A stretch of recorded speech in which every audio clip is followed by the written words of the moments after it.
Muy buenas tardes para quienes nos escuchan desde América Latina, muy buenas noches ya para quienes nos siguen desde Europa y otras latitudes. Bienvenidos a el taller Introducción a los Derechos Humanos que desarrolla una sesión de académica del Instituto Hannah Arendt. Hoy continuamos con nuestra segunda sesión que nos vamos a aproximar a la naturaleza de los derechos humanos, a su tipología, y para ello contamos con la presencia de mi colega, la profesora Juliana Rodríguez Patarroyo. La profesora Rodríguez es investigadora y doctoranda en el Instituto de Estudios Latinoamericanos de la Universidad de Alcalá. A su vez, se ha especializado en el estudio y la promoción de los derechos humanos, sobre todo mediante su tesis, ya próxima a discutir. Ya en solo unas semanas Juliana será doctora, especializada en la interrelación entre América Latina y la Unión Europea. A la vez, colabora en la coordinación de práctica del Máster Universitario de Protección de los Derechos Humanos en dicha alta casa de estudios. Estudió Derecho en su país de origen, en Colombia, donde además ejerció como magistrada. Y además tenemos que señalar que tiene un máster en Protección de los Derechos Humanos y las Libertades Fundamentales en la Universidad Comte en Francia, y tiene un máster también en Protección Internacional de los Derechos Humanos por la Universidad de Alcalá. Es autora de numerosos artículos especializados, publicados en revistas especializadas, y sobre todo es una fiel protectora y defensora de los derechos humanos. Yo sin más quisiera presentarle a Juliana. Va a ser realmente una oportunidad de lujo que ella esté con nosotros por primera vez hoy en el Instituto Hannah Arendt. Juli, bienvenida, y te repito, la dicha y el gozo que estés con nosotros aquí hoy. Gracias, Leo. En primer lugar, pues muchísimas gracias al Instituto Hannah Arendt por generar estos espacios. Para mí es un honor compartir con ustedes un tema que me apasiona muchísimo y que nos interpela a todos y a todas, que es el tema de derechos humanos. Aquí el objetivo es compartir algunas aproximaciones de lo que hoy en día se entiende por derechos humanos, cómo ha sido esa lucha y esa conquista por el reconocimiento de los derechos humanos. Y nada, muy contenta de que estén aquí todos y todas, y sin más preámbulos, pues voy a compartir pantalla. He realizado una presentación con el ánimo de seguir pues la charla de una manera un poco más pedagógica. Para hablar de derechos humanos, pues sí que me gustaría primero que tengamos ciertos conceptos definidos previamente, que primero que todo, pues nada, derechos humanos hay que partir de que es un conjunto de derechos inherentes a todas las personas derivado de su propia naturaleza, es decir, por el hecho de ser persona humana, en cuanto al hombre, en cuanto a la mujer, y que por tanto son derechos intrínsecamente de la sociedad, del individuo, y que gracias a esos derechos le permite el desarrollo de su personalidad. Por otro lado, para hablar de derechos humanos también hay que hablar de dignidad humana, ¿no? Y se entiende como el valor intrínseco que trae consigo el ser humano al nacer, dignidad que se transfiere a la realización de las categorías de los derechos humanos, cumpliendo con el respeto de los derechos culturales, sociales, económicos, civiles y políticos. Violación de derechos humanos, cuando nos referimos a eso, es al acto y procedimiento por el que un organismo internacional concluye que un Estado ha violado sus obligaciones internacionales en materia de derechos humanos, Muchas veces aquí lo que voy a compartir es desde la óptica de los derechos humanos, desde la esfera internacional, con lo cual cuando hablamos de violación de derechos humanos es ese incumplimiento por parte de un Estado por la falta de respeto o de garantía frente a un derecho en cuestión. Daño, ¿no? Es causar detrimento, un perjuicio, un menoscabo, un dolor, una molestia. Prevención es la toma de las medidas tomadas o planificadas con el objetivo de prevenir o reducir riesgos. Y riesgo es la probabilidad de que una amenaza o una situación se convierta en un desastre o cause daño.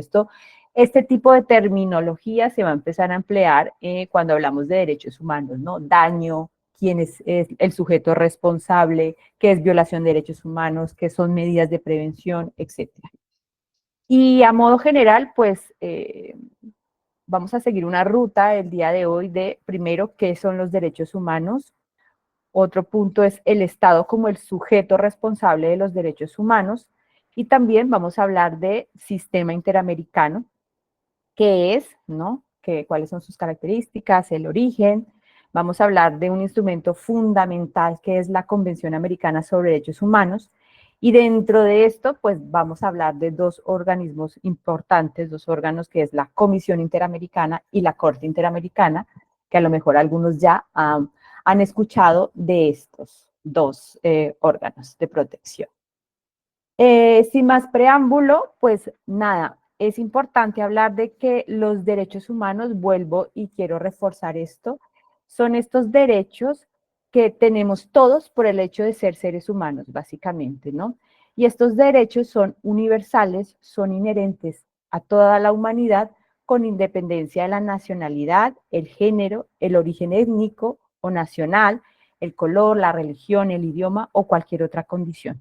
El hecho de ser humanos ya nos da esa dignidad para reconocer una serie de atribuciones jurídicas que llamamos derechos y que si no los tenemos, pues empieza a romperse un poco el esquema de qué es dignidad, ¿no? ¿Qué característica tiene el ser humano frente al resto de los seres vivos? Con lo cual, pues las características son que son universales, inalienables, indivisibles.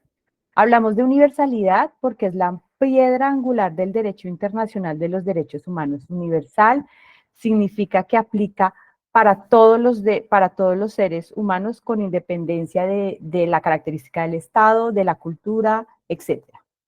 Inalienables significa que no deberían suprimirse, a excepción de situaciones concretas conforme a un procedimiento adecuado o imprescindible.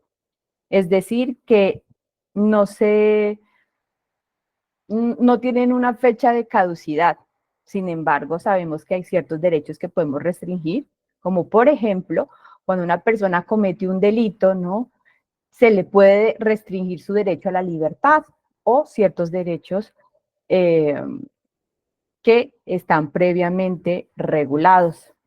También en algunos contextos como un estado de emergencia sanitaria, como lo que pasó en el COVID, hace que ciertos derechos sean suspendidos en su ejercicio.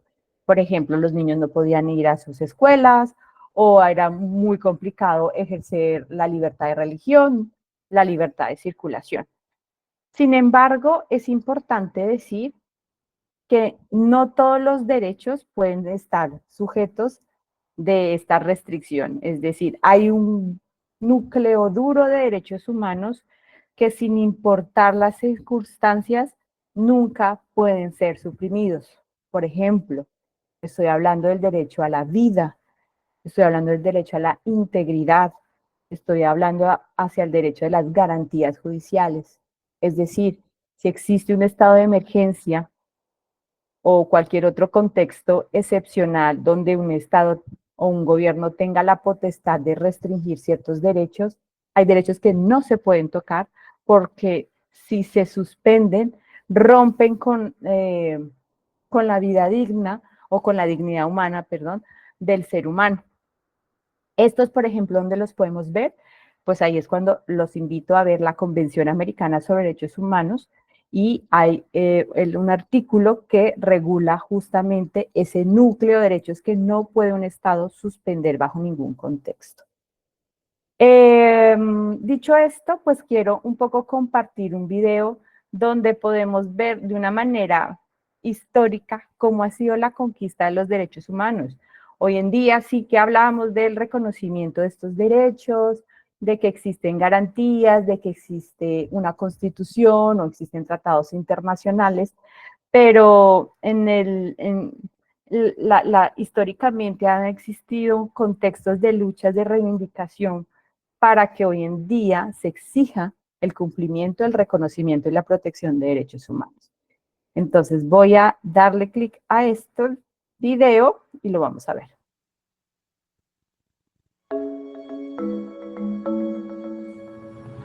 Human rights is, geez, that's a good question. Human rights.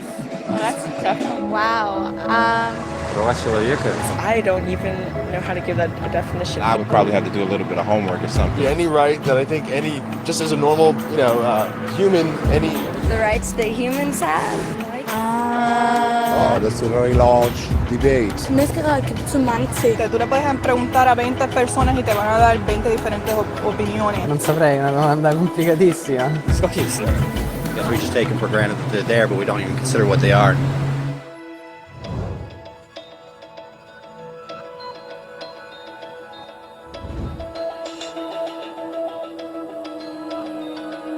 Los derechos humanos son los derechos que tienes simplemente por ser humano. Es la forma en que instintivamente esperas que se te trate y el trato que mereces como persona, como el derecho a vivir en libertad, hablar con franqueza y ser tratado con igualdad. Hay muchos tipos de derechos. La mayoría tienen que ver con cierto grupo. Pero los derechos humanos son los únicos que le corresponden absolutamente a todo el mundo en todas partes. Eso significa niños, gente mayor, pobres, jugadores de básquet, basureros, cantantes de rap, maestros, africanos, indios, albanos, cristianos, musulmanes, cabalistas, ateos, tu madre, tu padre, el vecino y tú. Todos tienen los mismos derechos humanos exactos. En otras palabras, son universales. Pero la cuestión sigue en pie. ¿Qué son?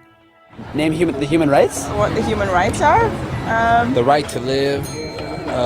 Equality between all peoples. Right to religion, the right to... Is there supposed to be a list somewhere I should be aware of? De acuerdo con las Naciones Unidas, hay un total de 30 derechos humanos, que generalmente se agrupan y se llaman simplemente derechos humanos. Se enumeran en la Declaración Universal de los Derechos Humanos, que es el documento sobre el tema más aceptado en el mundo.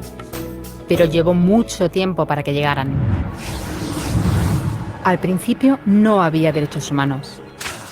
Si estabas con la gente adecuada, estabas a salvo. Si no, no lo estabas. Pero entonces Ciro el Grande decidió cambiar todo eso. Tras conquistar Babilonia, hizo algo completamente revolucionario. Anunció que todos los esclavos podían irse en libertad. También dijo que la gente era libre de elegir su religión, sin importar de qué grupo fueran parte. Documentaron sus palabras en una tablilla de arcilla, conocida como el cilindro de Ciro, y así sin más nacieron los derechos humanos. La idea se extendió rápidamente, hasta Grecia, la India y al final hasta Roma. Se dieron cuenta de que la gente seguía de forma natural ciertas leyes, incluso aunque no se les dijera que las siguieran.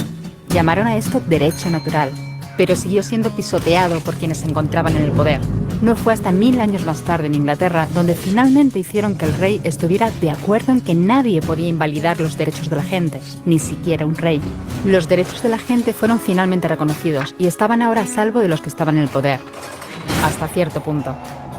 Todavía hizo falta que un grupo de rebeldes británicos declarara su independencia antes de que el rey entendiera que todos los hombres han sido creados iguales.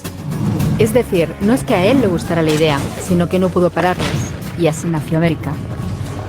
Los franceses siguieron inmediatamente con su propia revolución por sus propios derechos. Su lista era más larga e insistían en que esos derechos no eran solo inventados, eran naturales. El concepto romano de derecho natural se había convertido en derechos naturales. Por desgracia, no todo el mundo estaba tan entusiasmado. En Francia, un general llamado Napoleón decidió derrocar la nueva democracia francesa y se coronó a sí mismo emperador del mundo. Y casi tuvo éxito.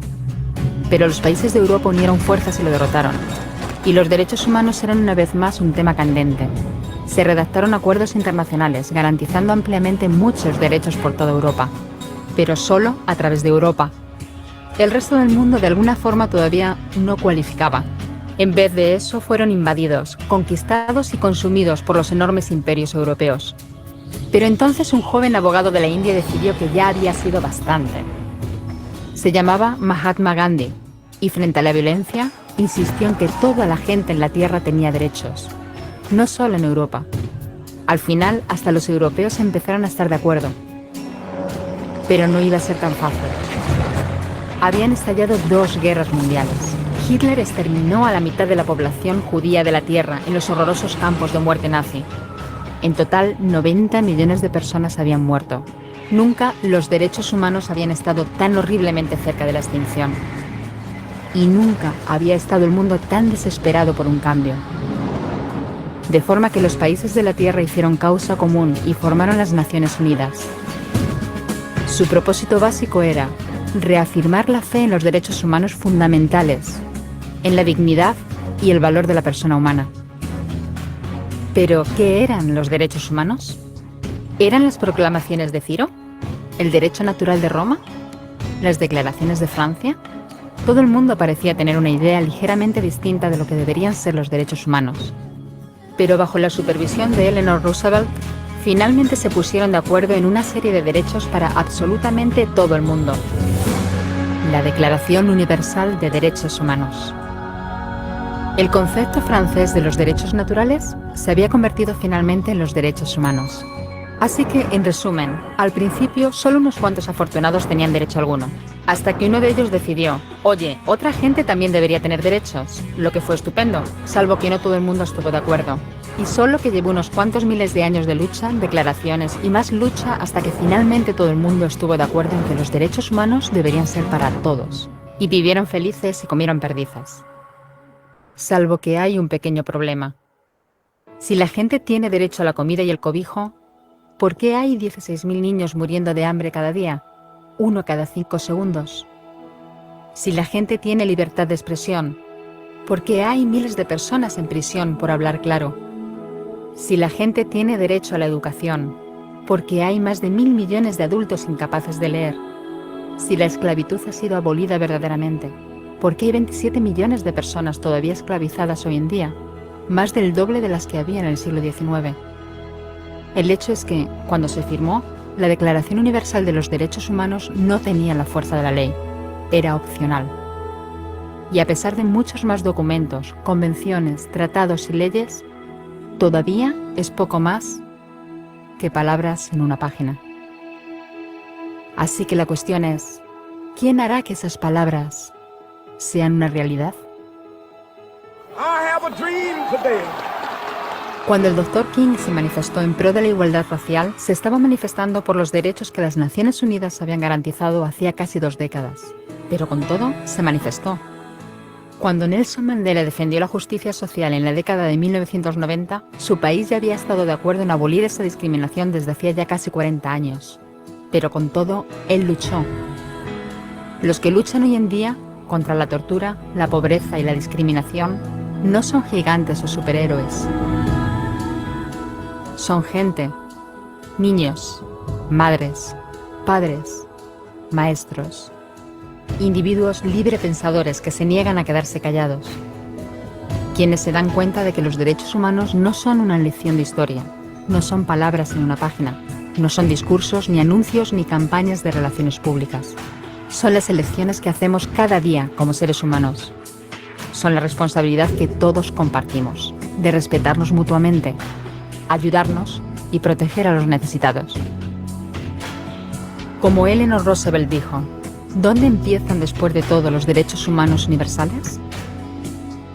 En pequeños lugares cerca de casa, tan cerca y tan pequeños que no pueden verse en los mapas del mundo. Aún así, son el mundo de la persona individual, el barrio donde vive, la escuela o la universidad a la que asiste, la fábrica, la granja o la oficina donde trabaja. Esos son los lugares donde cada hombre, mujer y niño buscan justicia igualitaria, igualdad de oportunidades, Dignidad igualitaria sin discriminación.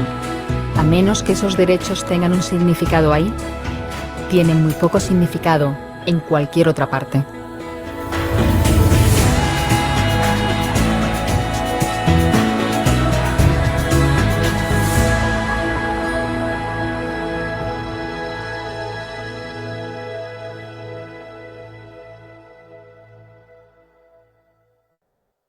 Bueno, pues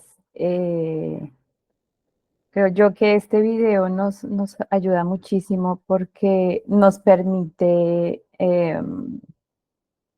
pues recordar que como humanidad hemos conquistado muchos derechos. Ya voy a compartir pantalla, que siempre se me desconecta, ya. Pero que sin duda el éxito realmente de los derechos humanos es el día a día. Yo qué tan consciente soy de respetar los derechos del otro, reconocer los derechos del otro y yo misma también exigir mis propios derechos, ¿no? Y ejercerlos, exigirlos de manera respetuosa, de manera legítima, de manera argumentativa, como quieran, y de qué manera yo también soy consciente de que tengo esos derechos con el fin de dignificarme, ¿no? Entonces, una vez ya visto como todo esta introducción de todos los procesos que hemos llegado como humanidad al punto de que hoy en día ya podemos decir existe un conjunto de normas que regulan los derechos humanos, pues uno de los otros factores relevantes para los derechos humanos es quién es el responsable, ¿no? De que realmente esto pueda ser posible. Y es justamente el Estado como sujeto responsable de los derechos humanos.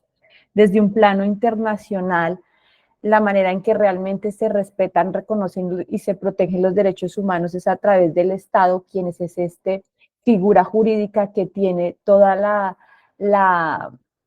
la posibilidad dentro de esa estructura de soberanía, de población, de territorio, de poder, de aparato gubernamental, de poner en práctica cierto tipo de prácticas para el ejercicio de los derechos humanos.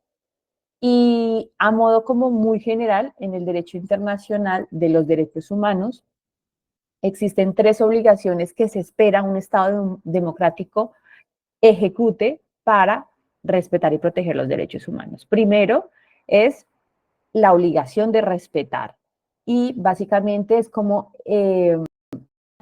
primero reconocer a nivel interno un conjunto de derechos que lo puedes reconocer en tu constitución o en códigos específicos, pero que exista ese reconocimiento jurídico o a través de la ratificación de tratados internacionales, y también el respetar es el permitir el ejercicio pleno de los derechos humanos, es decir, no obstaculizar, no impedir.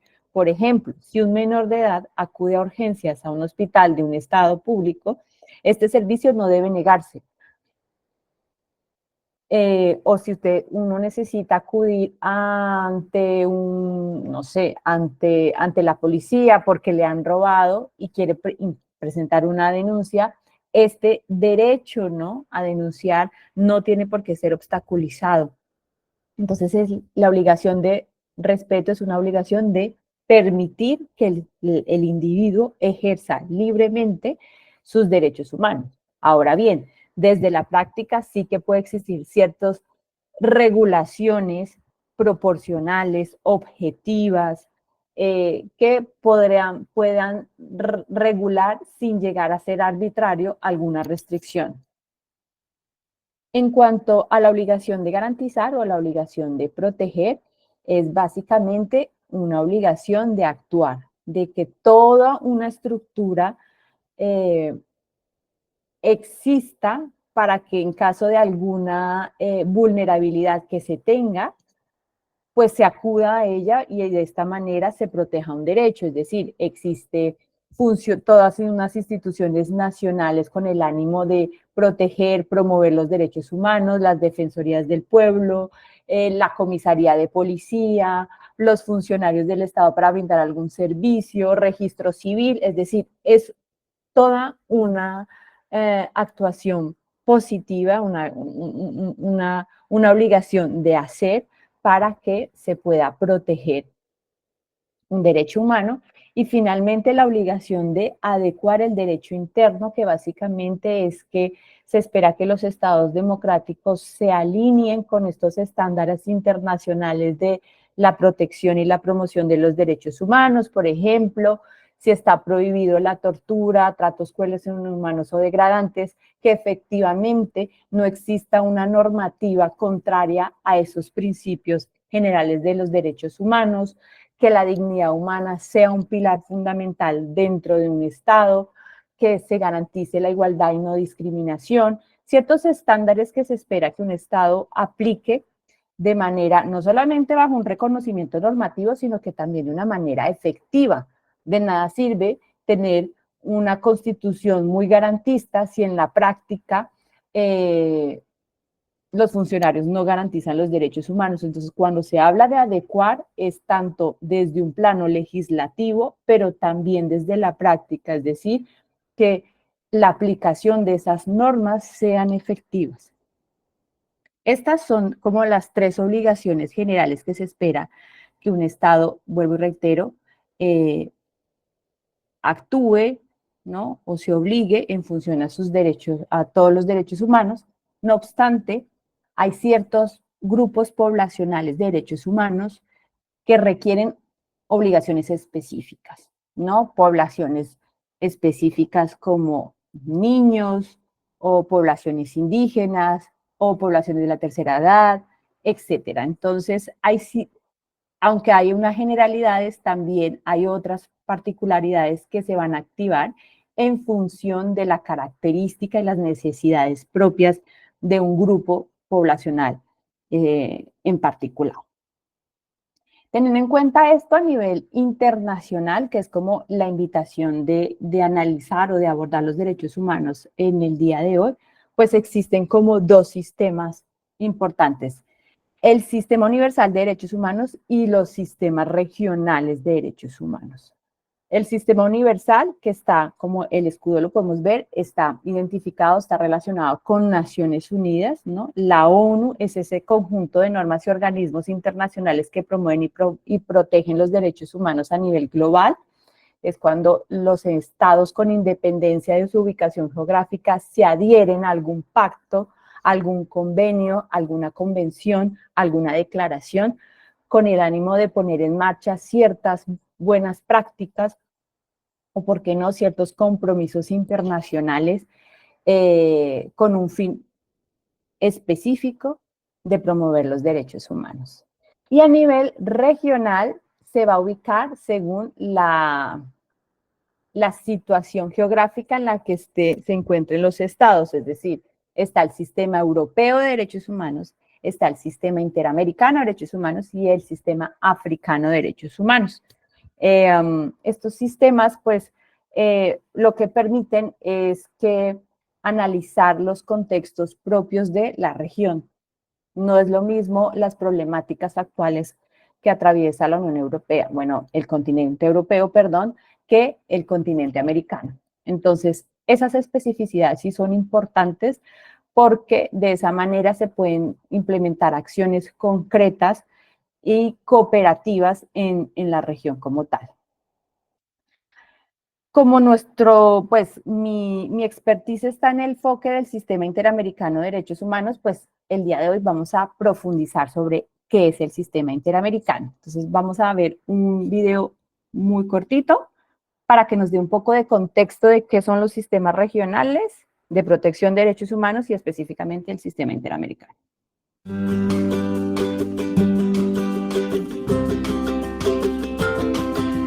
En 3 regiones del mundo, gobiernos han acordado en establecer sistemas internacionales para el monitoreo y la protección de los derechos humanos.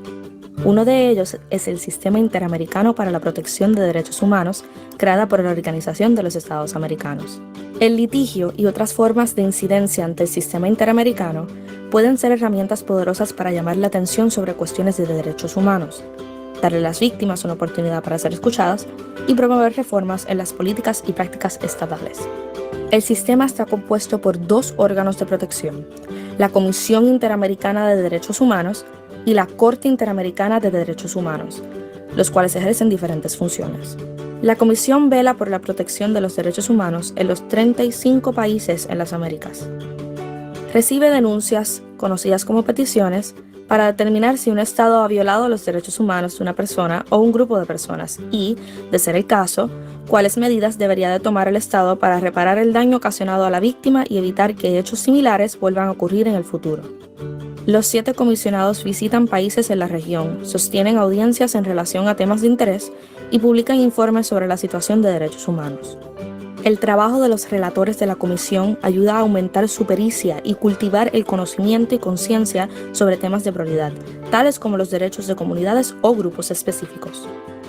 Por su parte, la Corte dicta sentencias sobre denuncias presentadas contra los estados que han aceptado su competencia contenciosa, únicamente cuando tales casos no han sido resueltos de manera satisfactoria por la Comisión.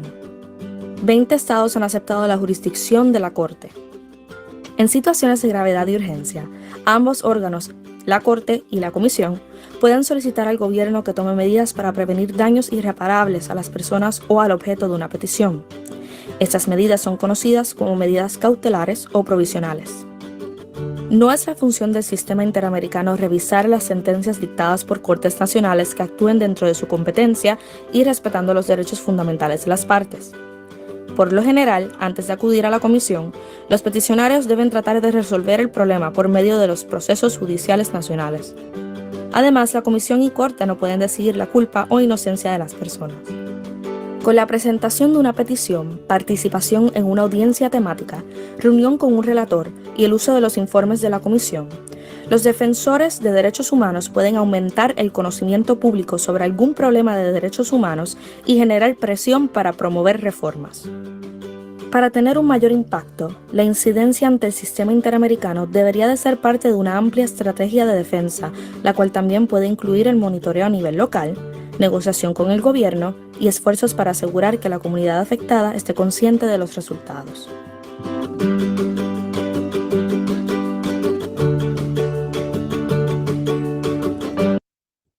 Bien, bueno, aquí el contexto básicamente es darnos a entender que a nivel internacional existen mecanismos judiciales y extrajudiciales que impulsan la promoción y protección de derechos humanos y que en caso de algún incumplimiento,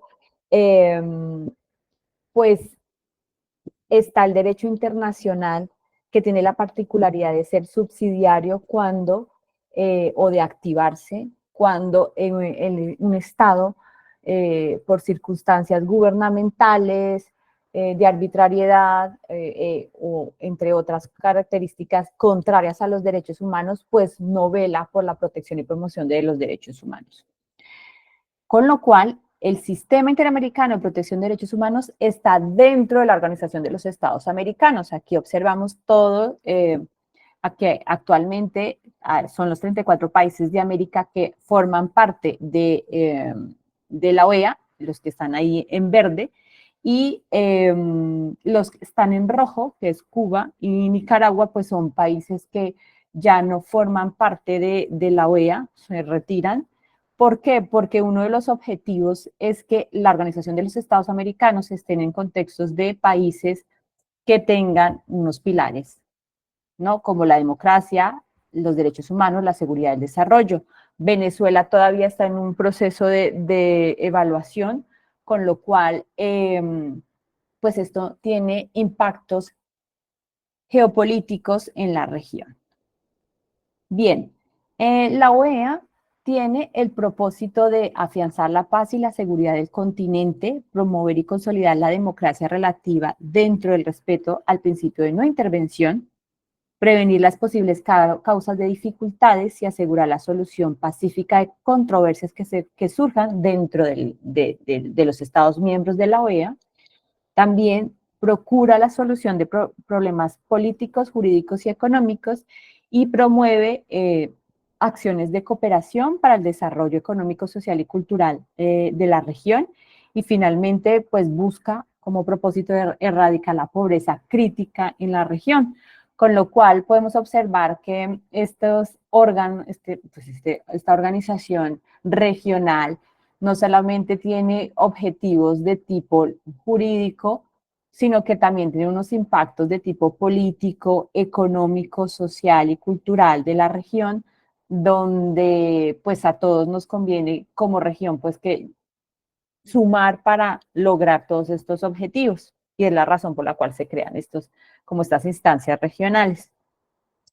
Aquí a modo como general no vamos claramente a entrar en cada uno de estos organismos que forman parte de la OEA, pero para darnos cuenta que es una estructura muy, muy grande y pues cuyo núcleo principal es la Asamblea General, donde están pues la representación de cada uno de estos 34 estados, y que hay una serie de organismos que tienen cierta finalidad, objetivos para el desarrollo económico, cultural, etcétera, y que he resaltado en amarillo dos órganos muy importantes que cuando hacemos referencia al sistema interamericano, pues nos enfocamos solo a esos dos dentro de esta gran estructura. Y me refiero a la Comisión Interamericana de Derechos Humanos y la Corte Interamericana de Derechos Humanos. Esto no significa que no existan otros organismos que también velen por por la promoción de ciertos derechos humanos, solamente que los protagonistas de cuando hablamos de sistema interamericano es la Comisión Interamericana y la Corte Interamericana de Derechos Humanos. Ahora, el sistema interamericano, pues, ¿qué es? Es un mecanismo regional encargado de promover y proteger los derechos humanos en América y se rige bajo el ejercicio de la soberanía de los estados en el marco de la OEA. Esto es clarísimo, porque no deja de ser las reglas o el marco de actuación del sistema interamericano de derechos humanos son bajo las reglas y los principios generales del derecho internacional. Entre ellos se debe respetar el principio de soberanía, el principio de subsidiariedad, entre otros, con el ánimo de no violentar las reglas generales del derecho internacional. El origen fue en 1948 con la Declaración Americana, pues la creación de la Declaración Americana de los Derechos y Deberes del Hombre, y luego en 1959 se crea la Comisión Interamericana de Derechos Humanos y al siguiente año la comisión se reúne por primera vez. En 1961 esta comisión empieza a realizar visitas in loco, que es básicamente va a visitar, ¿no?, con previa como invitación del Estado receptor o a quienes se va a hacer la visita con el ánimo de analizar cómo está la situación de derechos humanos de ese país. Entonces se hacen entrevistas, reuniones, los comisionados van y perciben en primera mano cómo están ciertas problemáticas de ese Estado en ciertas cuestiones de derechos humanos. En 1965, la comisión es autorizada expresamente a recibir y procesar denuncias o peticiones, y en 1969 se adopta la Convención Americana sobre Derechos Humanos, pero es casi 10 años después que entra en vigencia, que entra en vigor. Y en 1988, casi 10 años después, pues se expide la primera sentencia relativa a una violación de derechos humanos decretada por la Corte Interamericana contra Honduras. Entonces ahí vemos que ha sido poco a poco, estos han sido como los primeros cimientos de la creación del sistema interamericano. Actualmente observamos una corte muy activista, muy pedagógica. Las redes sociales de la Corte Interamericana y de la Comisión Interamericana son muy buenas en el sentido de que están dando difusión de cuáles son los casos que se están llevando, hay facilidad para conocer las denuncias, están implementando una estrategia de no solamente estar en la sede de la Corte Interamericana es Costa Rica y la sede de la Comisión Interamericana es Washington, sino que, por ejemplo, la Corte Interamericana, cuando tiene sesiones, últimamente está moviéndose, llamémoslo así, imparte esas sesiones en los estados parte de la Corte Interamericana, entonces puede ir a Brasil, puede ir a Colombia, puede ir a Chile, con el ánimo de fomentar esa cultura y ese activismo por la protección y promoción de derechos humanos, y les están dando, o sea, están dando también mucha difusión. ¿Qué características tiene el sistema interamericano? Pues es un sistema de cooperación basado en objetivos específicos, ¿no?, que se establecen en la Convención Americana de Derechos Humanos, en el reglamento de la Corte, en el estatuto de cada uno de ellos, de la Corte y de la Comisión. Se rige bajo el principio de soberanía, aplica para los estados democráticos, es subsidiario y posee una estructura dual, es decir, está la Comisión y la Corte. En cuanto a la Convención Americana sobre Derechos Humanos, es el tratado más, o sea, todos los tratados son importantes, pero la característica de la Convención es que tiene fuerza vinculante. Es decir, si un Estado parte, llamémoslo Colombia, que ha vulnerado los derechos humanos y una vez cumplido todos estos requisitos de forma y de fondo y vemos que el Estado no resuelve la situación, yo puedo acudir ante la Comisión Interamericana, presento la denuncia y doy a conocer que el Estado está incumpliendo con sus obligaciones a la luz de la Convención Americana sobre Derechos Humanos. Actualmente, pues, los estados que están en rojo han ratificado la Convención y los 2 protocolos. Los que están en azul son, por ejemplo, aquellos estados que han ratificado la Convención Americana y el primer protocolo. Los que están en verde solamente han ratificado la Convención Americana, y en esta manera pues podemos observar que tan comprometidos están ciertos estados dentro de América. Observamos, por ejemplo, que Canadá y Estados Unidos están en gris, son estados que hasta la fecha no han ratificado ni la Convención Americana ni los protocolos. Ahora bien, vamos a entrar un poco en materia de conocer un poco más la Comisión y Corte, ya que hemos hablado mucho de ellos. La Comisión Interamericana de Derechos Humanos es un órgano autónomo de la OEA porque, o sea, está reconocida directamente por la Carta de la OEA y por la Convención Americana sobre Derechos Humanos, y está integrada por 7 miembros independientes. Esto hace que lo que ellos emiten son recomendaciones o instan a los estados a mejorar ciertas situaciones, con lo cual no tienen la característica de ser un juez como si lo es la Corte Interamericana de Derechos Humanos. No obstante, su función es súper estratégica y muy importante para la protección y promoción de derechos humanos en nuestra región. ¿Por qué? Porque, por un lado, a la luz del artículo 41 de la Convención Americana sobre Derechos Humanos, observamos que ella puede emitir medidas cautelares.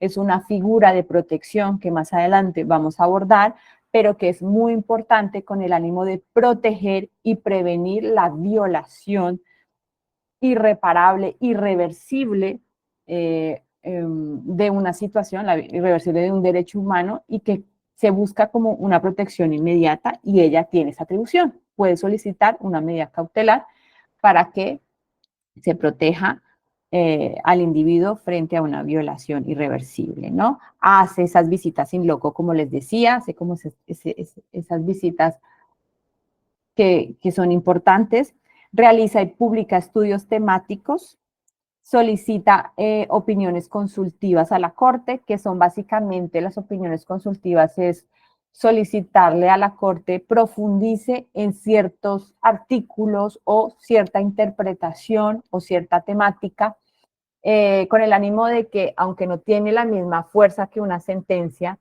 pues da una riqueza argumentativa muy buena, con el ánimo de que los estados puedan saber un poco más de qué manera puede proteger específicamente ciertos derechos o cómo abordar una problemática en particular. Y por último es quien somete el caso ante la Corte Interamericana de Derechos Humanos. Voy a aprovechar también para compartir con ustedes la página de la Comisión Interamericana de Derechos Humanos. Dime un segundo. Ok. Aquellos que no han tenido oportunidad de conocerla, esta es la página de... Esta es la página... No, está la página de... Sí, está la página de la Comisión Interamericana de Derechos Humanos. Aquí se pueden ver qué casos... qué peticiones están registradas, qué medidas cautelares se han solicitado, el estado actual de ellas, y sobre todo quería compartir con ustedes una pestaña que son los informes. Aquí hay informes por países, informes temáticos, por ejemplo. Informes por país, usted quiere, por ejemplo, saber cómo está la situación de Colombia, o sea, que son informes de lo más reciente a lo menos reciente, y ya uno puede abordar cuáles, o sea, qué ha dicho la Comisión Interamericana respecto a la situación de derechos humanos en Colombia. Hay una serie de un temario específico y pues ahí te da muchísimo contexto. También, si ya uno quiere ir más allá de la ubicación geográfica de la situación de derechos humanos, pero si quiere abordar el tema, es, bueno, ¿y cómo están los derechos humanos de libertad de religión en América Latina? O hablemos sobre las personas migrantes y refugiadas, por ejemplo, en Venezuela, que fue, aunque es temático, pues, aunque es concretamente de Venezuela, al tener la migración de Venezuela una trascendencia en la región, pues sí que interesa de manera global. Si queremos mirar sobre la situación de los derechos de las mujeres privadas de la libertad en América, es un ejemplo. Entonces, la invitación aquí es que si hay un tema que les llama la atención y quieren investigar un poco más, usen estos recursos, estas fuentes, porque le van a dar a uno un contexto muy importante y sobre todo es una investigación hecha por un organismo regional que es la Comisión Interamericana de Derechos Humanos. Bien, seguimos con la presentación.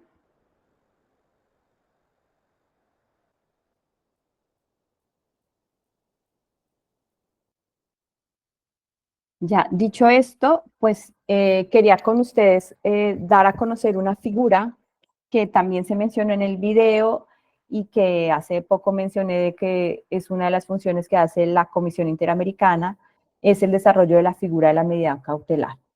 Esta, como tal, la medida cautelar tiene un origen en Italia, que luego se adopta a nivel internacional, razón por la cual pues la Comisión el Sistema Interamericano de Derechos Humanos tiene en cuenta cómo se empleó esta figura de medida cautelar por parte de la Corte Internacional de Justicia y la adopta ya que es conveniente para la protección de ciertos derechos que están en riesgo. Entonces, ¿qué es una medida cautelar? Es un mecanismo jurídico que busca protección inmediata de los derechos humanos en grave riesgo de vulneración. O sea, aquí vemos una serie de características que es protección inmediata.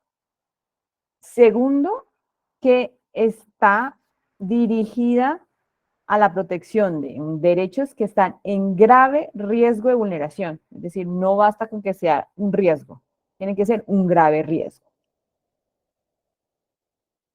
Tiene dos funciones esta medida cautelar. Uno, una función tutelar y otra, una función cautelar. En cuanto a la función cautelar, como su nombre lo indica, ¿no? Es preservar una situación jurídica. Es decir, si de nada sirve que exista un juicio donde, por ejemplo, siempre uso, no sé, un caso de pueblos indígenas, donde va a haber un proyecto extractivo y la comunidad no tenía ni idea que iban a desarrollar ese proyecto.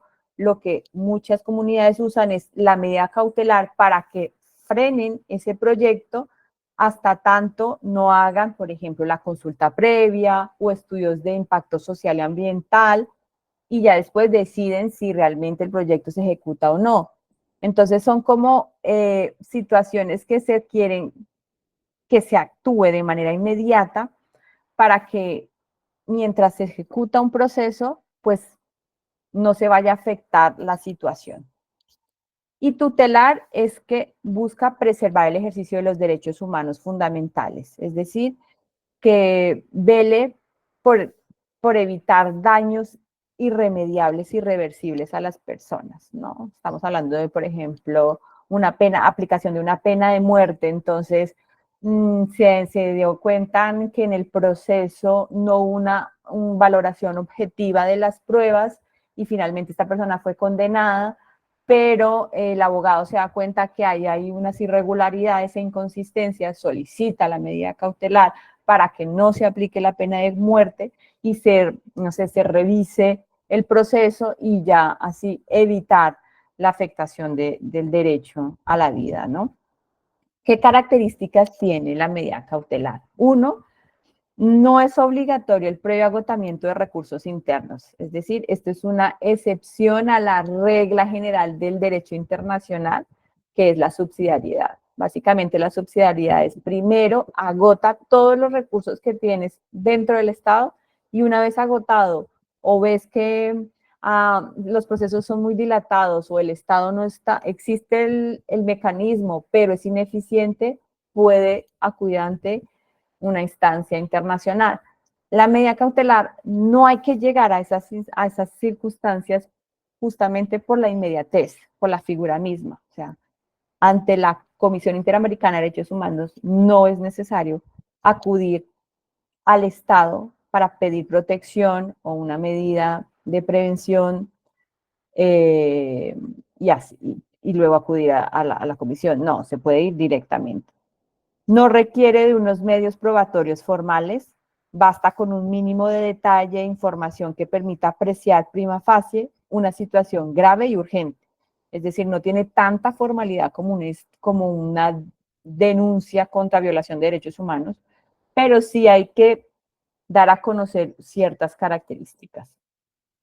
Es necesario que los hechos tengan un nexo causal con el riesgo a la violación del derecho, de lo contrario la solicitud de la medida pues será denegada.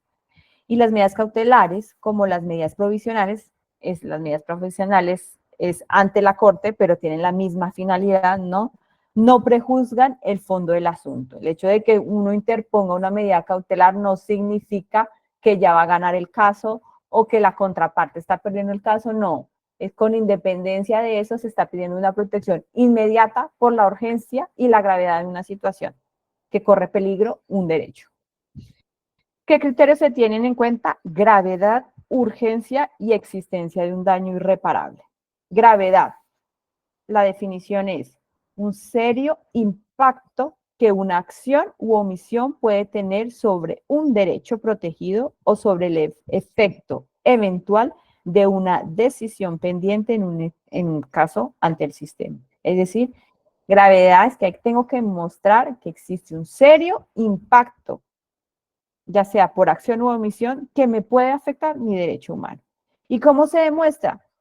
El tenor de las amenazas recibidas, ¿no? A través de mensajes orales, escritos, simbólicos, los antecedentes de actos de agresión contra esa persona que está solicitando la medida cautelar, los actos de agresión directa que pudo haber recibido, el incremento de las amenazas, elementos como la apología, incitación a la violencia contra una persona o un grupo en particular, y también otro elemento súper importante es la circunstancia contextual.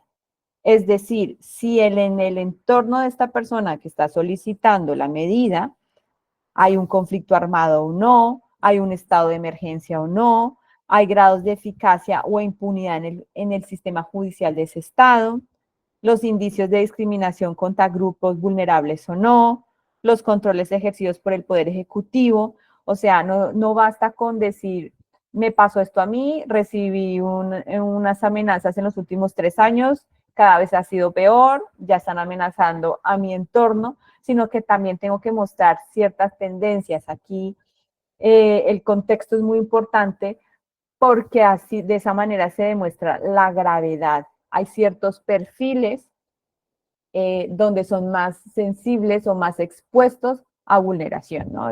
Por ejemplo, la Comisión Interamericana de Derechos Humanos habla que los líderes sociales en América Latina sufren de mucha vulnerabilidad. Entonces, si hay un líder social que está velando por la protección del medio ambiente de su territorio, es un activista de derechos humanos, está en un contexto de conflicto armado, donde ha recibido amenazas, entonces estamos acreditando que es un perfil muy sensible, que la probabilidad de que le afecte algún derecho es grave por ese contexto en el que está esa persona ubicada. La urgencia se determina por la información que indica que el riesgo o la amenaza es inminente, o sea, sí va a pasar y que por tanto se puede materializar. ¿De qué manera? Pues se puede mostrar los ciclos de amenazas y agresiones, o sea, si a uno lo amenazaron en el colegio, pero han pasado 30 años, pues eso ya no configura una amenaza. Pero si usted ya puede evidenciar que esas amenazas son cíclicas, son constantes, tienen una continuidad y una proximidad temporal, pues ahí estamos hablando de la urgencia, porque va a ser inminente, o sea, es que ya es cada vez más fuerte y más seria las amenazas recibidas, por ejemplo. Es importante la descripción de los hechos, ¿no? De qué tipo de amenazas son recibidas, ¿no? Telefónicas, escritos, señalamientos, ultimátum, la identificación del origen, ¿no? Si es particulares, vinculados con el Estado, agentes estatales, eso también empieza a demostrar ese riesgo inminente de que va a pasar. Las denuncias, si algunas son formuladas ante autoridades estatales y que en esas autoridades estatales reconocen que sí, efectivamente, pues hay una vulnerabilidad.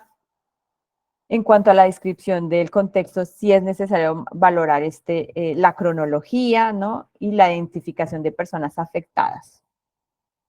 Daño irreparable, hago referencia a que son afectaciones que por su propia naturaleza no son susceptibles de restauración. O sea, sí que alguien puede decir, se puede indemnizar una violación de derechos humanos, sí, pero la idea es que cuando hablamos de irreparabilidad es que si se afecta, la persona no puede ser la misma que antes.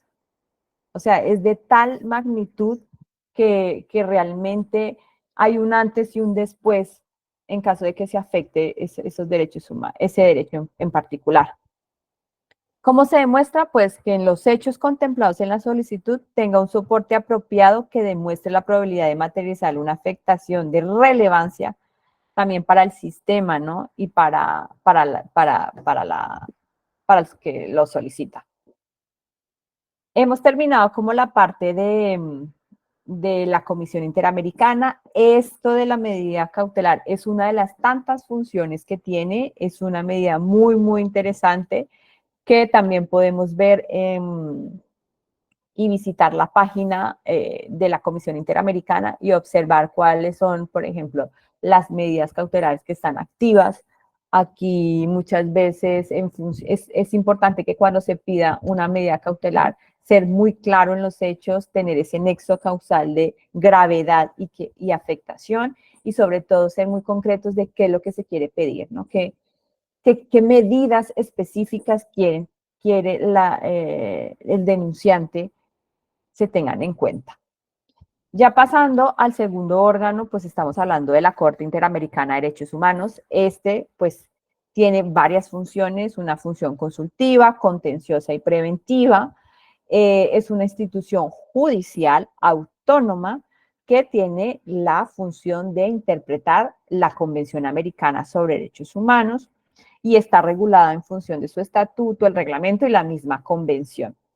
¿Quiénes constituyen los jueces? Pues tienen que ser nacionales del Estado, miembros de la OEA, elegido por la Asamblea General de la OEA, elegidos a título personal entre juristas de la más alta autoridad moral de reconocida competencia en materia de derechos humanos, y no debe haber dos jueces de la misma nacionalidad. Eso sí es importante.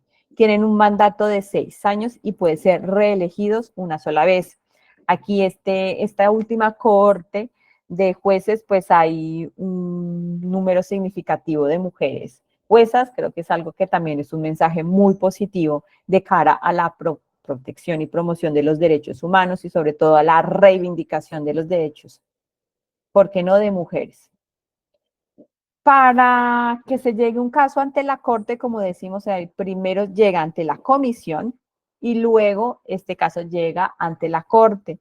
Aquí deben existir unos requisitos formales de competencia y de admisibilidad. Aquí es súper importante, o en la práctica se usa una estrategia de litigio donde detrás de una víctima hay una serie de ONGs, ¿no?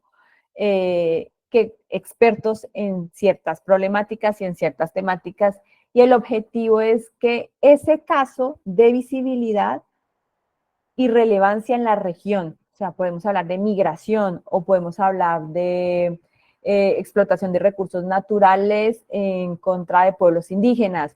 Podemos hablar, o sea, hay que analizar cuáles son las tendencias que actualmente la Corte está abordando en los casos y de qué manera este nuevo caso tiene una trascendencia porque va a ampliar algún derecho en particular o alguna problemática.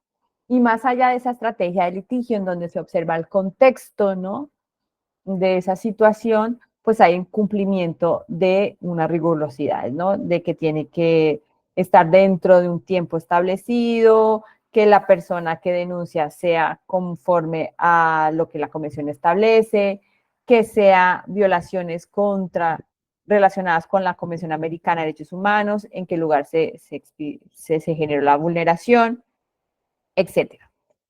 Y admisibilidad, también hay una serie de requisitos formales, que básicamente el mensaje es respetar esos principios de derecho internacional, de subsidiariedad, de soberanía, entre otros. Aquí, claramente, el procedimiento es largo, no vamos a entrar en detalle, pero lo que sí quiero que quede claro es que hay unas etapas donde un caso se lleva y hay que tener paciencia. O sea, si bien tanto la Comisión Interamericana como la Corte Interamericana actualmente están siendo muy activas, pues los recursos humanos y económicos no son lo suficiente, tanto que en la práctica un caso puede durar desde que llega la solicitud ante la Comisión Interamericana hasta que resuelve el caso la Corte Interamericana, puede ser un proceso de 15 años. Razón por la cual la estrategia de litigio que va a usar una ONG, una fundación, una organización que quiera llevar ese caso ante el sistema interamericano es muy bien pensado, porque tienen que mirar cuál va a ser esa trascendencia y qué relevancia debe tener para que en el momento en que ya se falle, pues realmente tenga una relevancia para toda la región. Quiero invitarlos a ver la página de la Corte Interamericana de Derechos Humanos. Espérate, voy a ver cómo se llama. Por si algunos de momento no han tenido oportunidad, la invitación es que visiten la página. Es una página muy interactiva. Aquí podemos, por ejemplo, me gusta mucho que aquí podemos observar, uno se ubica en el país donde quiera, que tenga curiosidad de saber cuántos casos han sido demandados. Por ejemplo, Brasil actualmente tiene 20 casos. La Corte ha sentenciado a Brasil en 20 oportunidades por el incumplimiento de sus derechos humanos. ¿Qué casos actualmente están en trámite? 14. ¿Qué medidas provisionales están actualmente activas? 50. Por ejemplo, Colombia ha sido condenada 48 veces. Actualmente hay 11 casos en trámite, es decir, ante la Corte, y tiene 119 en medidas provisionales. Entonces, aquí es interesante también hacer una lectura de cómo está la situación de derechos humanos en términos cuantitativos con estos datos tan generales. Chile, por ejemplo, es un país donde solo ha sido condenado 17 veces y actualmente tiene 9 casos en trámite, etcétera. A ver, México, 17 casos, ha sido 17 veces condenada por violar derechos humanos, actualmente tiene 5 en trámite y tiene 52 medidas provisionales. De todos modos, se puede profundizar un poco más. Bueno, aquí no sé por qué la página está un poco lenta, pero se pueden usar los filtros y se puede tener acceso a los casos. Hay también resumen de los casos, porque la característica de las sentencias de la Corte es que, comparadas con el Tribunal Europeo de Derechos Humanos, sí que son muy densas. También podemos ver cuáles son las medidas provisionales que se están llevando a cabo, qué medidas de supervisión se están llevando a cabo, cómo lo está gestionando la Corte Interamericana. Si queremos saber un poco más desde un plano más académico, existe la biblioteca de la Corte Interamericana, entonces aquí podemos buscar varias información, noticias, podemos activar nuestra cuenta para que llegue nuestra información y también redes sociales para que estemos continuamente actualizados de cuáles son los últimos casos o qué temáticas está abordando la Corte Interamericana de Derechos Humanos. Creo yo que esto es muy importante para aquellos que nos interesa los derechos humanos en la región de América. Bien, continuando con nuestra presentación. Aquí la tengo. Vale. Bueno, estas eran las páginas que les comentaba hace un momento. Y pues nada, me gustaría cerrar con un video en donde pues lo que el día de hoy quise darles a conocer es, si bien existe toda una normativa internacional que nos ampara para la protección y promoción de derechos humanos, que tenemos herramientas para generar espacios de sensibilización en estos temas, hay una rica jurisprudencia, la academia también se ha enfocado en abordar ciertas temáticas, pues la invitación es que motivarlos cada vez más de que seamos más curiosos y abordemos ciertas temáticas con las cuales tenemos más afinidad, hacer divulgación. Muchas personas no saben a dónde acudir en temas de vulneración de derechos humanos y creo yo que es importante decirles que existen estructuras estatales, pero también ONGs que reciben a múltiples víctimas de violación de derechos humanos que necesitan como esa protección y ese apoyo. Pero también los derechos humanos se vive del día a día, ¿no? Y que también es muy importante relacionarlo un poco con la empatía. Entonces, dicho esto, pues quiero compartir este último video muy cortito.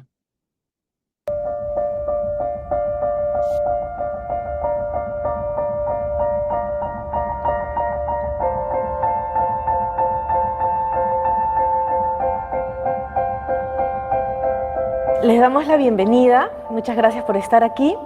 El día de hoy haremos un experimento social. Tal como están en este momento, están en el mismo lugar de partida. Y el objetivo es llegar a esta línea final.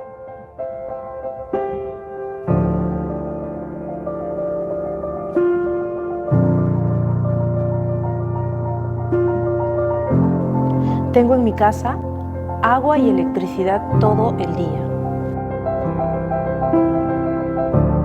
Mis padres eligieron y pudieron darme la educación que querían para mí. No soy discriminado por el lugar de donde provengo. Soy libre de casarme legalmente con la persona a quien amo. No corro riesgo de sufrir acoso sexual callejero. No puedo comprar los medicamentos que necesito. Corro peligro de sufrir malos tratos o humillaciones por cómo me veo. Puedo acceder a un trabajo sin ser discriminado por mi condición física o mi género. Conozco plenamente mis derechos. Las personas que están en las primeras filas volteen para ver dónde están los demás participantes. Cuando volteamos para ver, me impacté yo de ver todas las personas que se habían quedado atrás, que ha sido la mayoría. Tenía casi todos los privilegios que te podía brindar esta sociedad. Te volteas y ves cómo están todos, te das cuenta que hay demasiado por hacer. Me ponía en el lugar de esta niña de 10 años y también sufre discriminación. Había una diferencia marcada entre lo que yo sentía, esta persona podría estar viviendo. Es difícil estar en los pies de otra persona, ¿no? Un joven afrodescendiente sin trabajo, sin educación. ¿Qué posibilidades tiene? Todos somos importantes en este planeta. Pensar cómo podemos que esa persona también sea escuchada. No podemos ignorar la realidad en la que vivimos, así que tenemos que hacer algo. Hacer cosas que puedan generar mayor igualdad. Caminar por cada paso. Nadie tiene que ir corriendo y nadie tiene que quedarse atrás.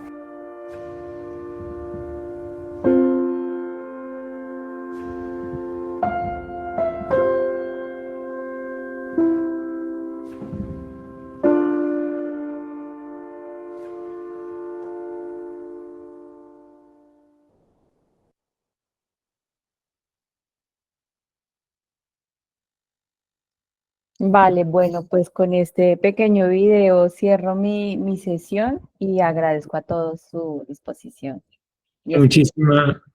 Muchísimas gracias, Juliana, por estar con nosotros. Por hoy damos cerrada esta transmisión vía redes sociales y agradecer. Nos vemos entonces el próximo encuentro para hablar sobre las instancias internacionales sobre derechos humanos y nos quedamos entonces esperando para unos minutos para pasar al debate privado.